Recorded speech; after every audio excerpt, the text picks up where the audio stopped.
You've been around a lot of these quarterbacks, Mike, throughout the years, and we've had some of this false hope that, hey, maybe Yeah. this guy's going to be the next guy. Being around Bo so far now, does he strike you as hey, maybe there's something special about this guy? Yeah, I'm a little guarded about that Yeah. because of what you just said. I think Bo is good, uh, but I think he believes he's really good, and and so that's good, and so therefore maybe he will become really good. He's not there yet, high floor, but how low is Bo's ceiling? That's what we'll find out in time. Hello, and thank you for joining us here on Broncos and Bourbon. I am your host, Phil Milani. Very excited about today's episode as 9 News' Mike Klis joins us. This is our first episode without having a former player on, and no better journalist than that I could think of than Mike Klis. He breaks more Broncos news than anybody. He's been doing it a long, long time, and he just has a book out this week called The Elway Years, the man who lifted the Denver Broncos to prominence. I'll leave a link in the description below to that book. And obviously, as you can tell, that is a book that I will be checking out. Mike and I go way back, spending a lot of time waiting for interviews. And, one way we would do things is like, say after the draft was over, we were both going to interview John Elway. So he would have his setup right next to mine. I'd have my setup right there. We'd be waiting and we'd be chatting and joking around a little bit. He'd go John an interview with him and then come over to me and chat. So just a lot of good memories from years and years just hanging out with Mike at different things. And today we get into all kinds of different things. We talk about Sean Payton, how he's changed the Broncos culture. Is this Broncos team for real now that they've won 3 games in a row? We talk about Bo Nix, his development, and will the training wheels come off like we saw in the second half against the Raiders? We get into that. We talk Riley Moss a little bit. We'll talk about Jim Harbaugh. Hey, the intrigue here with Harbaugh. Of course, the Broncos were very interested in hiring Jim Harbaugh. Does that add any drama this week to this Broncos and Chargers game? So really excited for you to hear this conversation I had with Mike Klis. Our bourbon this week for the nightcap is called Redemption High Rye. So be sure to stick around for that. But I won't make you wait any longer. Here is my interview with 9 News' Mike Klis. Mike, thank you so much for taking some time to join the program here. How you been? I've been good, Phil. Thanks for having me. It's good to see you again. Yeah, I miss hanging out, waiting for press conferences to get started. And, of course, so many fun memories down at the owners' meetings. Yeah, and another thing that's been happening here is the players' union has been barking that they want the media out of the locker room, or they want us to take it outside. We can be in the locker room, but they want us to take the interviews outside. And the Broncos haven't had much trouble. I think of you sometimes because we'd be in the middle there waiting for our next subject, and we'd have a good time cracking jokes, cracking wise Yeah. in the middle there. But it hasn't been too bad. In fact, I think we can make it. Sometimes when you interview someone, the next thing you know, you got 20 media guys behind you. Now, if you take them outside, you won't have the rest of the media follow you. So maybe this will be Yeah, a good. that's good. Yeah, maybe this will be a good thing. Well, I imagine spirits are high all around there after winning 3 games in a row. Mike, I'm curious. You're around the team every day. What changed after those first 2 weeks? Because I'm thinking, hey, you're 0-2. Here we go again. It's a rebuilding year, but that does not appear to be the case. Yeah, I just think that Sean Payton, he's got some personality traits that maybe rubs people the wrong way sometimes, and he's kind of up and down with how he is with the media. But I think he's a proven good coach. It's like Parcells, who was his mentor. Parcells moved around as a head coach, right? I mean, he was with the Giants, turned them around. He went to the Jets, turned them around. Went to the Patriots, turned them around. Dallas Cowboys turned them around. He didn't get to the promised land with those other teams, but he turned them all around. And there's just this toughness quality that they bring to new teams. And they make some, and in Sean Payton, there's a real mental toughness. I mean, when they went to Tampa Bay, it looked like they were falling apart already after 0-2. Yeah. And then they go to Tampa Bay, a good Tampa Bay team that beat Detroit in Detroit. And they smoked them. They smoked the Bucs. And then they went to West Virginia, and you know, that to me that was kind of a boring. I think a lot of players thought that was kind of boring, but the focus was on football, even though it rained the whole time, and they didn't get real good practice in. But he obviously got them ready mentally, and they were tougher than the Jets were in the elements, you know. And then the other thing, Phil, they played good defense against Seattle, but the offense, you know, kind of gave up 10 points there. They played good defense against the Steelers, but Bo had a couple of picks. And so once the offense didn't do much in a couple of these wins, but the defense kind of carried the day, and then the offense got going in the second half in both. I just think you know, when you're good on defense, you can stay in every game. And if you stay in every game, you got a chance to pull them out. And I would say defense has been the biggest thing. Mental toughness, way more physically tough on defense.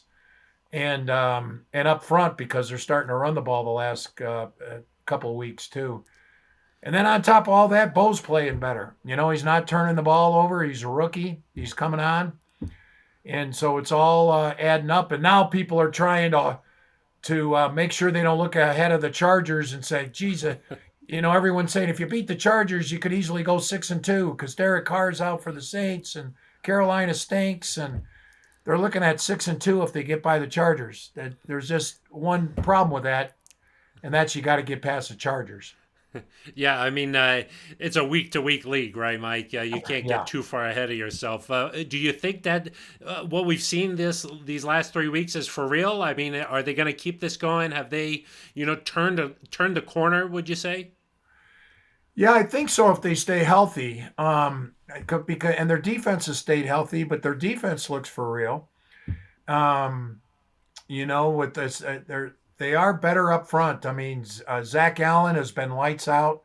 John Franklin Myers has added a lot up there. Their middle, DJ Jones going to the middle. You know, he's stayed healthy, and he's been hungry. You know, he's in the final year of a contract, and he's played hungry. Malcolm Roach has been really good as a rotational guy in there. So they got 4 stout defensive linemen. And then with the emergence of Riley Moss at corner and Surtain stepping it up to what's one level above all pro. That's where Hall of Fame caliber. That's where Surtain's been playing. And then Jaquan McMillan. Really, the comparison was always to that 70-20 game in Miami last year. Probably the biggest difference personnel-wise was they subbed out Asang Bassi at nickel and put in Jaquan McMillan, who wasn't dressing in the early part of last season. And he's just a tenacious, aggressive cover nickel guy who plays physical. And those 3 corners playing man-to-man has allowed the defensive line and the outside linebackers to get after the quarterback. And it's been a marriage that's really worked. And plus, back in the back end, PJ Locke and Brandon Jones they have way more range than what Kareem Jackson and Justin Simmons had last year.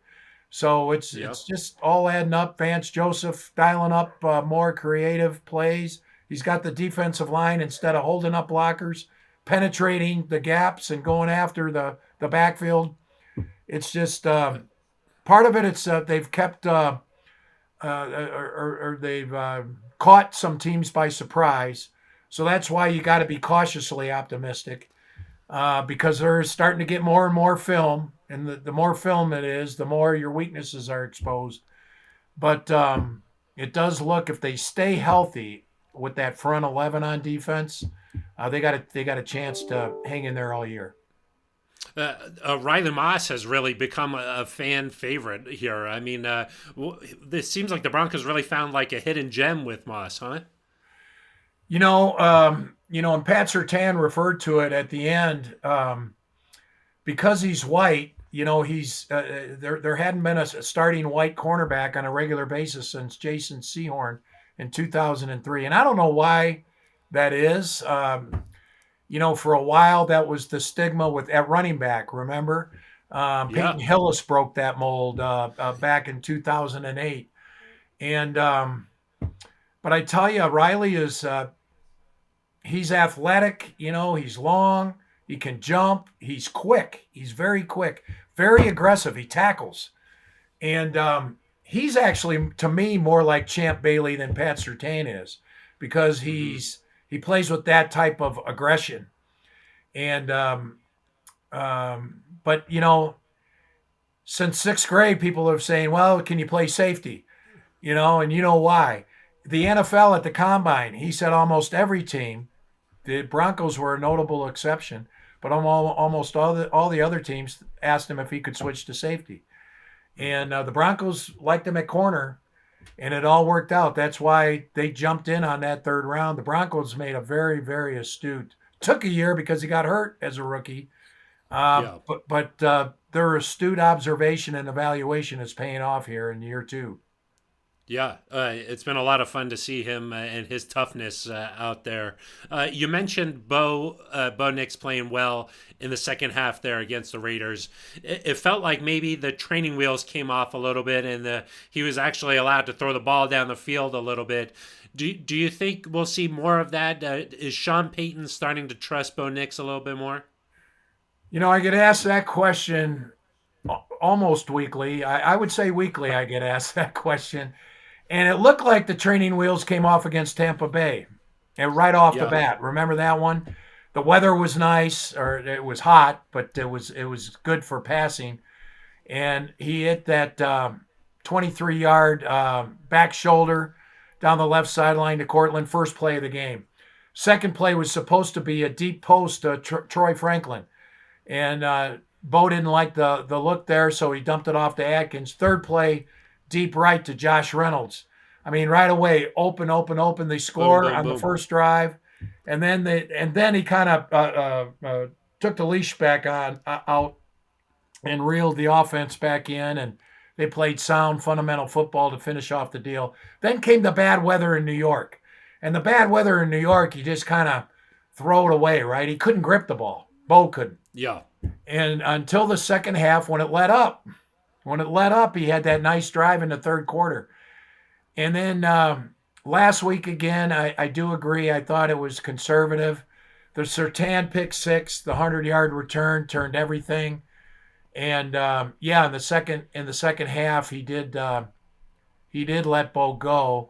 They had that confrontation on the sideline, and right after that, Bo had an 11-yard scramble, and I swear he was an angry runner on that run. I mean, he was darting and cutting all over the place. It was really a sight to see, his 11-yard scramble there. He made so many cuts, and then led him to a touchdown. Next time, Surtain comes up with a second interception, short field, another touchdown. So right after they get mad at each other, Nix leads the team to 2 touchdowns, and now everybody's happy with the confrontation that happened on the sideline. It becomes the Ferris Bueller moment, and yeah. it's going to be kind of when this season is over, everyone's going to kind of look back at that moment as moment number one, when maybe the line of demarcation between Sean Payton and Bo Nix, and Bo Nix maturing to become the type of quarterback that he will become.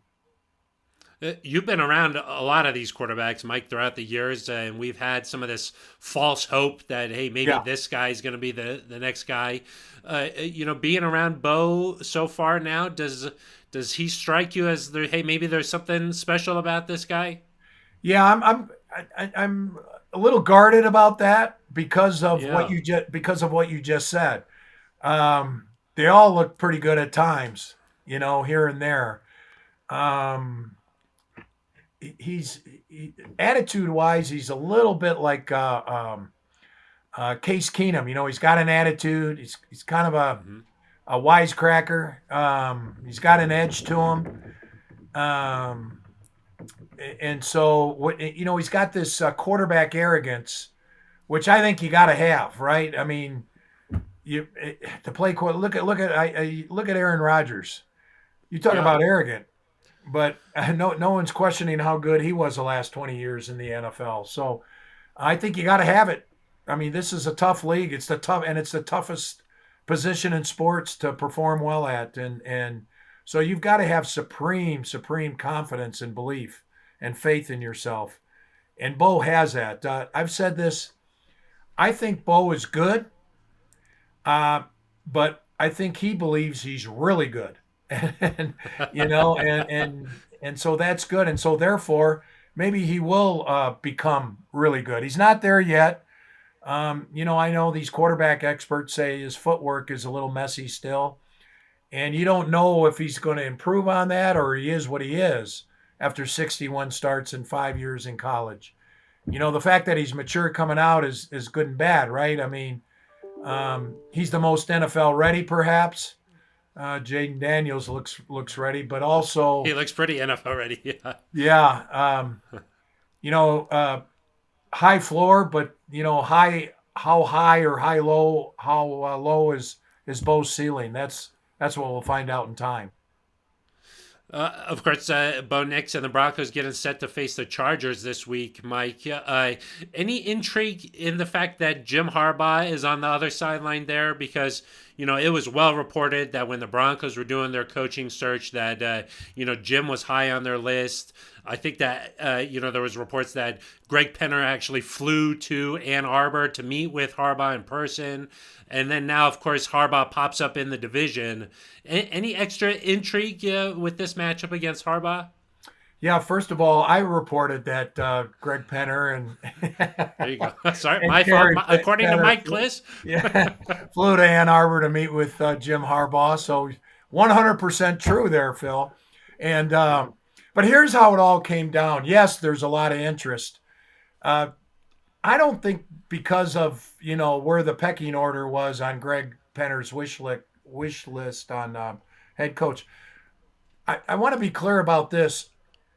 Greg Penner always felt Sean Payton was the right guy for him. The reason why, Jim Harbaugh and D'Amico Ryans, got up there in the pecking orders because Sean Payton, at the time, New Orleans, I think, wanted 2 first-round and 2 second-round picks for Sean Payton. They held the rights to him, and they had just given up 2 firsts and 2 seconds for Russell Wilson. It would have been catastrophic to give up that much. No matter how good a coach is, you can't afford giving up 4 first-round picks and 4 second-round picks. So he went down the road with Harbaugh. Harbaugh told him, look, I think this is my best shot at winning a national championship. I'm gonna stay with Michigan. He proved out to be right. They won the national championship. D'Amico had some real family ties with his wife, um, and Playing in Houston. They met in Houston, and he was drafted by the Texans. So he had a lot of things pulling at his heartstrings there. And then, so then when that happened, Sean Payton became the guy, and they got New Orleans to come down to just 1 and 1 second round draft pick for Sean Payton. That's still a lot. And it's still why the Broncos, talent wise overall on their roster, I think they're overachieving right now at 3-2. If they wind up 6-2, I think they're going to be overachieving. There's going to be come a day where they don't have they're not going to have the talent to win every game here. So, Mhm. um, But he was the right coach because he was an offensive coach, and that was this team's biggest problem for 7 or 8 years. And that Russell Wilson, they invested so much, they wanted to try to make it work.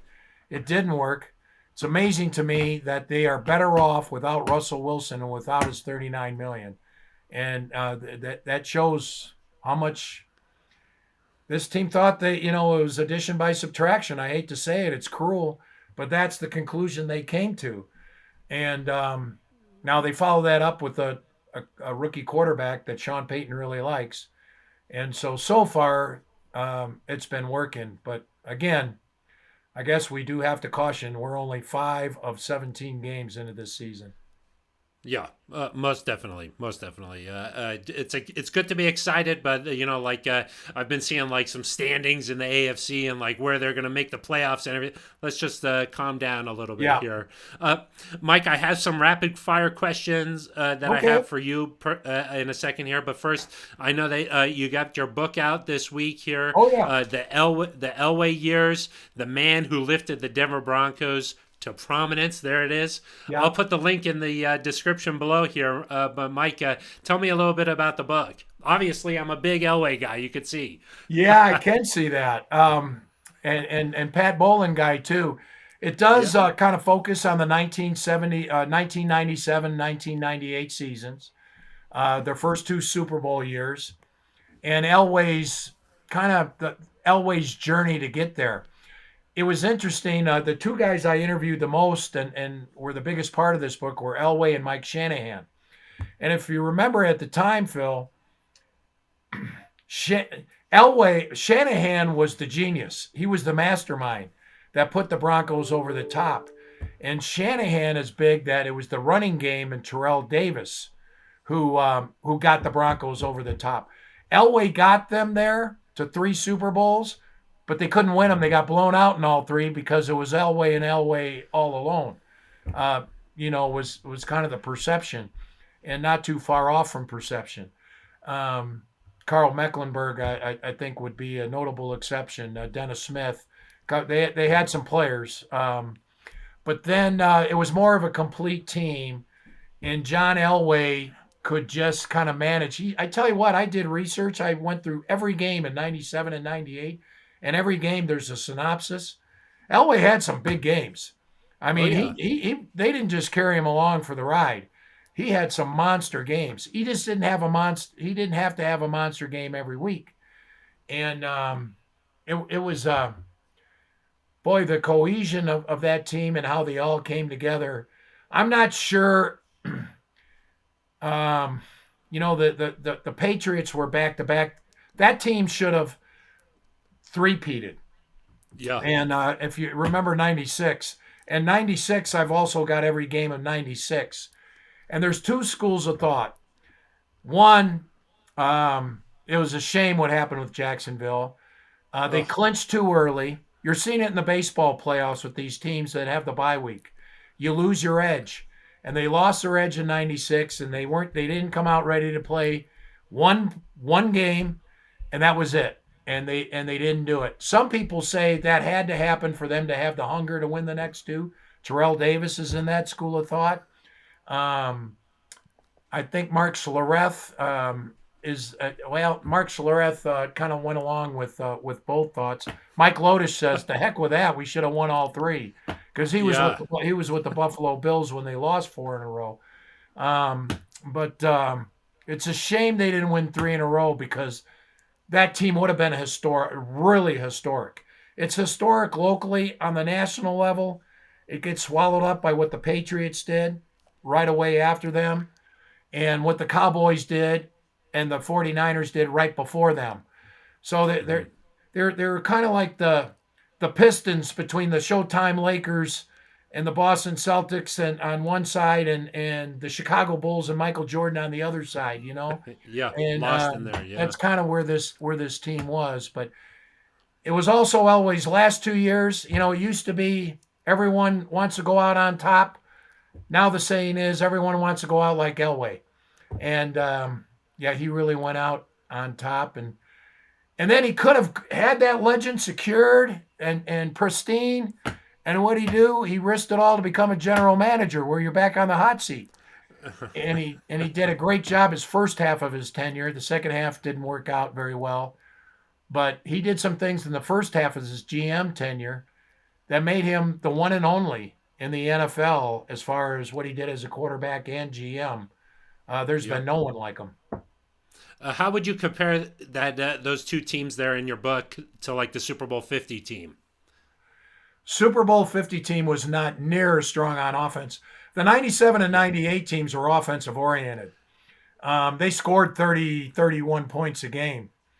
They were more like the 2013 team of the Broncos that got blown out by Seattle in the Super Bowl. But that team, remember Peyton Manning, they broke every record, every scoring record. They just didn't get it done in the Super Bowl from the opening snap, literally. And but that 97, 98 team, I think, was way more well-balanced. The 2015 team was, with all due respect to the Orange Crush, the 15 Super Bowl team was the best defense in Broncos history. And I say that because they won the Super Bowl. And Von Miller single-handedly won the Super Bowl. That's why Vaughn is the number one defensive player in Broncos history. He alone won the Super Bowl. And that defense won the Super Bowl. The Orange Crush got there. So they were the second best team in defense in Broncos history. But that 15 team was all about Vaughn, D. Ware, and the no-fly zone. Oh yeah, those are some special teams there that'll always be remembered. How is John? Have you kept in touch with him? What's he been up to these days? Well, I met him for the book. I met him for the book. We had a nice breakfast at Perfect Landing there, across the street from the Broncos facility. Guys like John Elway, they're always busy. They're as busy as they want to be. Yes, he still plays golf whenever he wants, and he's still, I don't know if he's scratch anymore, but, he's still in low single digits as far as his handicap. And then I think there's a documentary coming out on him. Yeah, that's what I heard, yeah. Yeah, and, there's all kinds of appearances that he can get paid for. I mean, he's in heavy demand, and for a guy who's retired, he's always going to be John Elway, and especially around here, he's that guy. So, okay, Mike, I got a couple of rapid fire questions before we let you go here. We call this segment Phil's Five. I know you're a Chicago guy. Who was your favorite player growing up? Joe Namath. Oh, okay. Oh, I didn't know that. Threw me for a loop there. Okay. NBC played the game. The NFL games were at noon in Chicago. The AFL games were at 3 p.m. And everybody loved Joe Willie. The counterculture time, Vietnam, long hair, sideburns, Fu Manchu, white shoes. Joe Namath was the man. He was cool. Who's your favorite journalist of all time? Well, I don't know about journalists, but pure writer. And so that it was, I liked, I'm hesitating only because there's a few. I love Rick Riley. I love Frank DeFord, all of his pieces. Fimwright or Fimready, however you pronounce it. The Sports Illustrated guys. Steve Rushin. Those were probably my W.C. Hines, going back a ways. Bob Verdi, I grew up reading in the Chicago Tribune. Probably as a kid, Bob Verdi was my favorite. Okay. I'm sure an inspiration to you to get into this field here. Who's your favorite player to cover that you've ever covered in your career? Dante Bichette.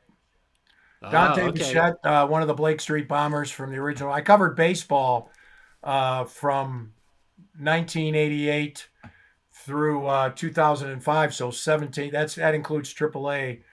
Dante Bichette is he is a warm human being. He's one of the few that actually cares about you. He's one of the all-time best. Okay, nice to see his son having success too now. Yeah, Bo Bichette. Yeah, he had another son, Dante Bichette, who was really good too. Just didn't quite make it to the majors. Oh, I didn't know that. Okay, Yeah. okay. Your most memorable interview? Pete Rose, may he rest in peace. Yeah. By far the most. He came out with the book "Prison Without Bars," where he admitted that he gambled on baseball after denying it for 20 years, however long it was. And we're upstairs in the tattered cover attic, I guess. And they had a pretty large room, and they had. I sat in one chair, and there were 12 folding chairs around in a circle. And Pete didn't want to do the interview. That's what I was told, but they kind of talked him into it. And he came out there and he had a scowl on his face. He was ticked off that he had to do the interview. An hour later, he finally stopped talking, and he sat in every chair, all 12 chairs, during the interview. And it was an interview like no other. He was the best interview. And because of the, and he admitted he has ADHD, he couldn't sit still. So he was all over the place. And that was the most memorable interview by far. I feel like you've had a few of those where the guy doesn't want to do it, but for some reason they talk to you, Mike. What's something, an event that you haven't had the chance to cover yet, but you want to still cover? That is a great question. I haven't been to Notre Dame Stadium. I don't know if I want to cover it. I want to go there as a fan. When you cover things, you got to write a gamer, sidebar, or notebook, That's no fun. You got to transcribe tape. So, you get into it. It's a labor of love, but still, it's not like you're drinking a beer and hooping and hollering. But I grew up a Notre Dame college football fan. And Sunday mornings, Lindsey Nelson always had the highlights. Ara Parsegian, Gatewood, Seymour, Hanratty, those Notre Dame. I'm a Polish Catholic from the Chicago area. Rudy was, there's a lot of Rudys around there, not just Rudy. So that's probably the one sporting event. Kentucky Derby. Been there, kind of did that, kind of didn't. It's a long story. I better not go into it. Okay. But otherwise, I would say Notre Dame college football game. Okay.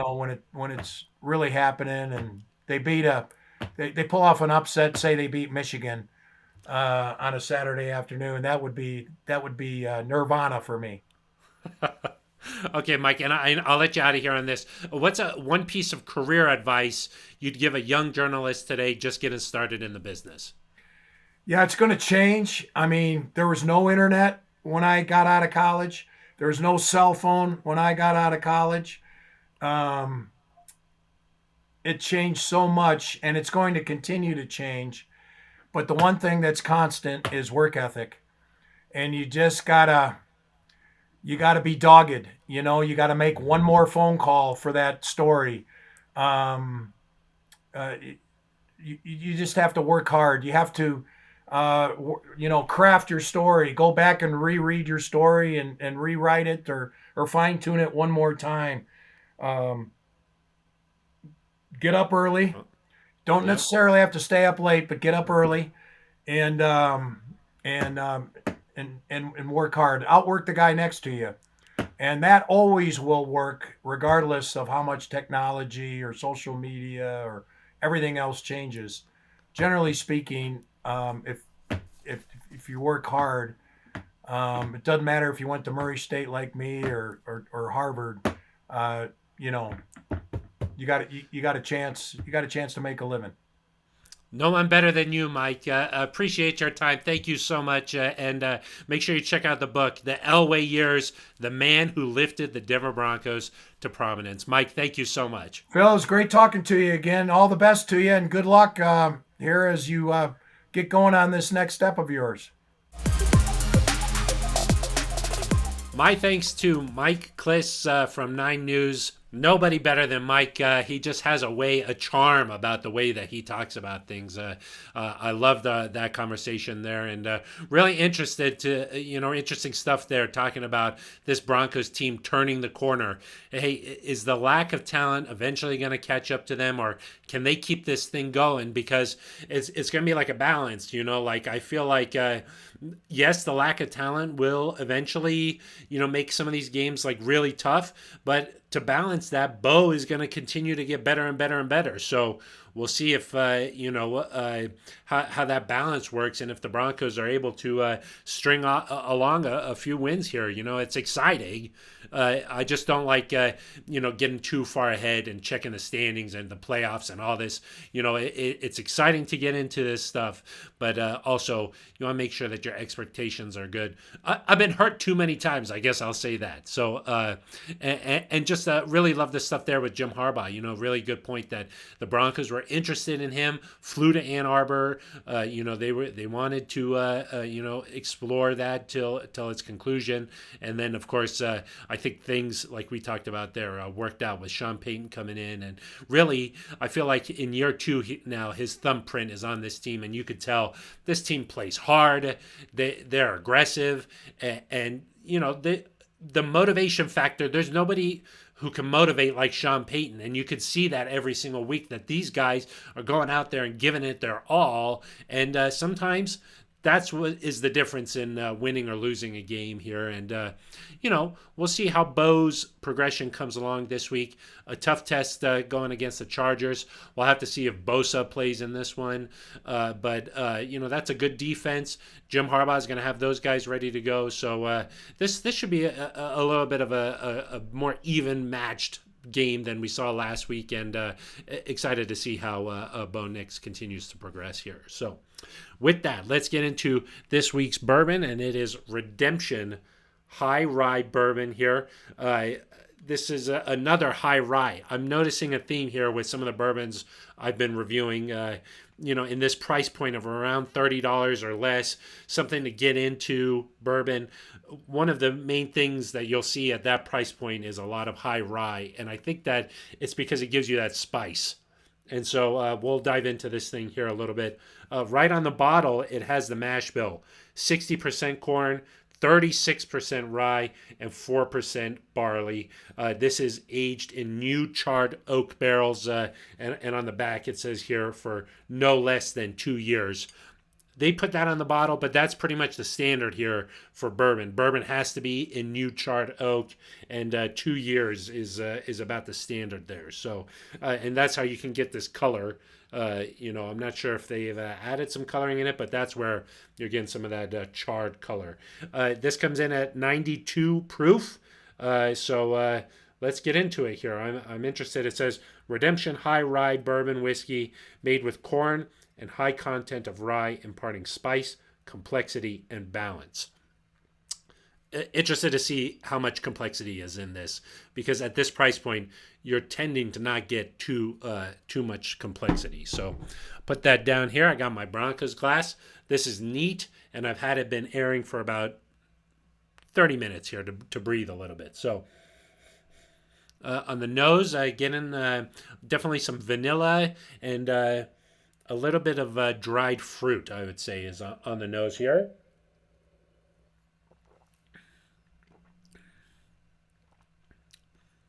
Yeah, that's interesting. You're definitely picking up on caramel and the spice of the rye is coming through. Not very complex though. Feels like you get hit with that spice and then it kind of dies off a little bit. Let me try it again.